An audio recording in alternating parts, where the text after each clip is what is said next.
Chapter 3 of our text takes us through the history of the discovery and colonization of Upper or Alta California. It's a bit of a long story and a bit convoluted, but it is rich with history and legendary. It all started with stories and legends that told of lands far away where streets were paved with gold and there was untold wealth to be found. Stories also abounded of a terrestrial paradise where there was beauty and peace. Legends also were told of an island inhabited by a race of powerful and beautiful women called Amazons. Tales of the 7 cities of El Dorado also made many voyagers set sail to find their fortunes. All of these stories and legends led to a great many expeditions that sought to find the wealth and glory that lay out there somewhere. It was Hernan Cortés whose expedition finally landed on Lower California. Unfortunately, there was no wealth, no Amazons, and certainly no terrestrial paradise. Many of the old maps revealed misconceptions about California. On this map, it is shown as an island. It was later discovered that the landmass was actually a peninsula. The naming of California is actually a bit of a long story. It was also difficult to piece together due to the difficulty in finding actual logs from the ships that made the voyages. Many of the voyages were ill-fated and often ended in disaster. This led to the loss of ships' logs. Our textbook, however, does tell that one of these fragmentary logs did hold information that identified the individual that first applied the name California. The naming of California involves an old Spanish novel that contained references to a rich Amazon island named California. It was painted as a paradise where a race of powerful women held sway. The novel lingered and went through several editions. It is believed that Cortés and his men had either read it or heard about it. In 1524, while Cortés was sailing the known seas, he sent word to the king that he was close to finding the Amazon island.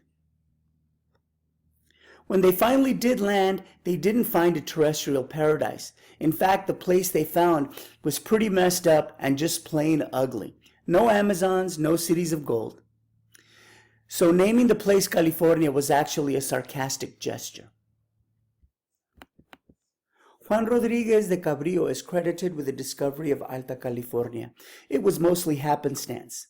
He wasn't really looking for it. He was actually looking for the fabled Strait of Anian.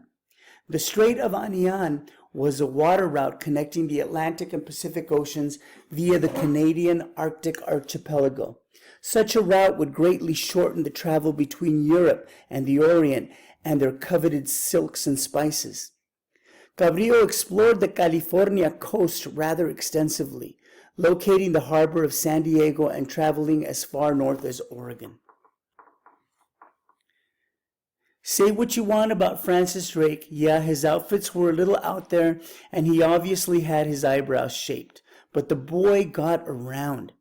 Between 1577 and 1580, he was on a voyage around the world and landed on the coast of California.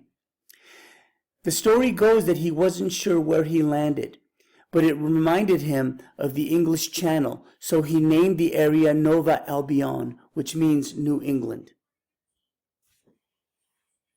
So there it is. A few people have landed on California's coast, but so far no one has relocated there. Settlement of California is still a bit of a way off. The Manila Galleon was the next big thing to happen for California. The Manila Galleons were Spanish trading ships that sailed across the Pacific Ocean between Manila in the Philippines and Acapulco, New Spain, which is present-day Mexico. The galleon was very important because it brought highly sought-after spices, silks, and ivory from the Orient to Mexico, and it was a big money maker for the Spanish in New Spain, which is modern-day Mexico. Because these ships sailed past the coast of California on the way to Acapulco at this point, the Spanish crown actually gave some thought to establishing a port on the coast of California for the galleons to stop and replenish their supplies. The problem was that in the meantime, the Spanish merchants back in Spain were a bit peeved that all the trade between Manila and Mexico was reducing the demand for their goods. The Mexican market was shrinking. The Spanish king eventually folded under the pressure the merchants were putting on him and limited the galleons to one per year. Even so, with the voyage being so long and with the travel being so risky due to the practice of valuing cargo over crew, the galleon of 1595 had a special passenger on board. Sebastián Rodríguez de Cermeño was an adelantado. He was a special merchant adventurer who was assigned the task of finding a location on which to build a port on the coast of California. He actually landed in the San Francisco Bay and explored extensively along the coast. The next big thing to happen was the expedition led by Sebastián Vizcaíno in 1602. He was charged with finding a location for a port much like Cermeño. He sailed into the Monterey Bay on December 16th, and not finding much of a harbor, he returned with a grossly exaggerating description of what he had found. He reported a wonderful location that would accommodate a fine harbor with lots of timber and so on. He was under lots of pressure because he had been promised some nice perks if he was successful. When he reported that he had found an ideal location for a port, he was awarded command of the next Manila galleon by Viceroy Monterrey. As fate would have it, Monterrey was promoted to a viceroyalty in Peru and left New Spain. His successor, Marqués de Montesclaros, did not trust Vizcaíno. Things didn't go well from there. The fraud was exposed and the deal with Monterrey was off. The map maker was hanged. Vizcaíno went on to become Spain's first ambassador to Japan. The establishment of a port in California was dropped. At this point, California was put on the back burner. Actually, it wasn't even on the stove for about 167 years when the first settlement was finally established in San Diego. California really had nothing to offer at this point, and it was held in very low regard by the Spanish crown. In the meantime, New Spain was moving its northern borders further north a little at a time, thanks to the work of the Spanish missions. We'll get more into that a bit later. Now let's look at how Spain dealt with the Indians they encountered as they spread their dominion. The Spanish were very practical in their treatment of the Indians. Their practice was to turn the Indians into subjects of the Spanish crown and give them rights to protection. They saw them as human beings with souls that needed salvation. Their interest in the Indians was also a bit selfish. They were a source of cheap labor, and the missionaries used this very much to their advantage. They worked to make them into Spanish citizens, and they were required to work. Because they tended to cooperate, they did not become a management issue and did not have to be handled in the same manner as the English colonists treated the Indians they encountered as they spread over the continent. The English had little consideration for the Indians and dealt with them by relocating them or exterminating them. The Spanish missions were essential to the expansion of the colony in New Spain. It was the work of the missions and the army that moved the northern frontier further north. Everywhere the Padres went, the army went as well. It was a kind of love-hate relationship, since the Padres and the soldiers never got along too well. But the Padres needed the soldiers for protection, and the soldiers needed the Padres and the mission for the supplies they provided. The Padres sought to do away with any practices the Indians were accustomed to before they arrived. They converted them and then incorporated them into the mission as part of the workforce. It was the Indians that tended the fields, gardens, and cattle, and kept the agricultural pueblos going.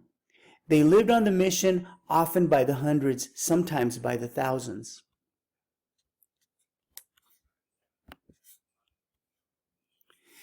It was all a nice plan at the start. The Padres were supposed to establish a mission and remain there temporarily. The idea was to convert the Indians, turned them into Spanish subjects, trained them to keep the agricultural operations going, and then the padres were supposed to move further north and start over again, moving the northern frontier further north each time. The land would be parceled out to the Indians while parish priests took over the operations of the church. Unfortunately, the plan never really panned out. The padres were never really able to let go. They remained a bit too involved and never really trusted the Indians to take over. The Indians became dependent on the priests and submitted to the strict control that was imposed on them. Every aspect of their lives was controlled by the priests, and they were not allowed to leave. They basically became captives. Initially, it was the Jesuits who were running the show where the missions were concerned. In 1591, they began the process of pushing the northern frontier of the Spanish colony further north. Over the course of a century, they had gained considerable territory for the Spanish crown. Father Eusebio Kino, in his exploration of the northern frontier, discovered that Baja California was actually a peninsula. He established the first mission on the peninsula in 1697. Unfortunately, the Jesuits fell out of grace with the Spanish royals in 1767.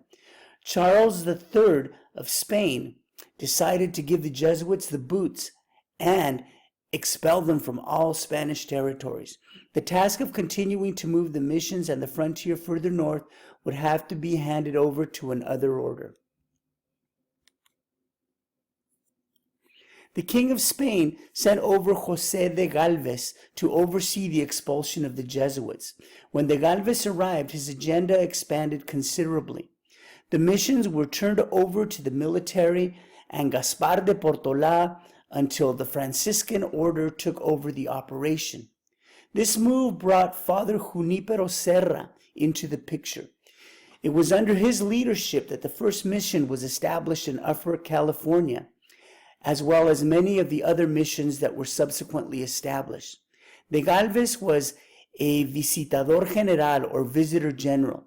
He came with orders to expel the Jesuits and reorganize parts of the Spanish holdings in New Spain.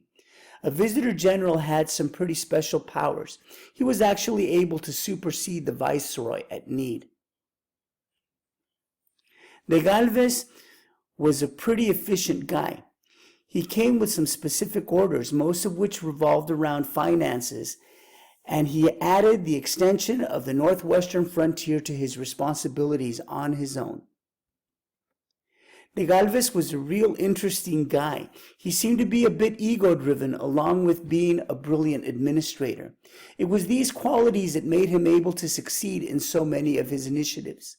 He consolidated the northwestern territories of New Spain and moved quickly in the direction of settling Upper California. He was able to gain support for expansion by convincing the king that other European powers were looking to establish holdings on the Pacific coast. The rumors of European interests were a bit exaggerated, but he used them to his advantage. He also convinced the king that California would bring a great deal of revenue to Spain. It actually became a massive money pit. The Franciscans became a very important part of California history. Their leader, Father Junipero Serra, was a major mover and shaker for the Spanish crown. With the support of the military, he established the first European settlements in California and founded 9 of the 21 missions that were eventually established. San Juan Capistrano is said to be the oldest standing building in California.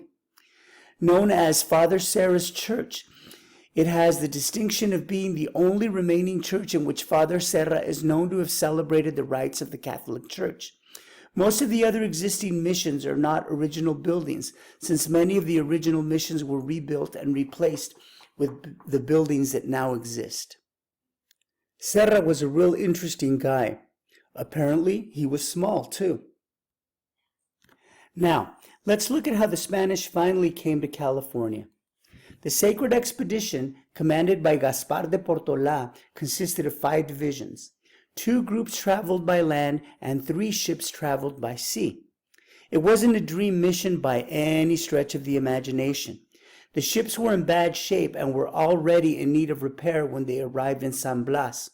The travelers consisted mostly of Indians and soldiers. The two land divisions made their way north and eventually reached their destination. The sea divisions didn't fare so well. Apparently, the San Jose never made it. The casualties were crazy, with only half of the mission surviving. They were hit hard by scurvy and short food rations. The author of our text points out that the Indians bore the brunt of the casualties because they were denied food rations. After they all arrived, Portola continued north by land, taking a path that would later become known as El Camino Real. He eventually reached Monterrey. Of course, he didn't recognize it because of the exaggerated description Vizcaíno had given of the area 167 years earlier. He continued north and discovered the Golden Gate and eventually returned to San Diego, never finding the San Jose. After founding the San Diego de Alcalá mission, Serra traveled north on the San Antonio up to Monterrey in 1770. Portola established a presidio in Monterrey, and Serra established the mission San Carlos Borromeo, where he was eventually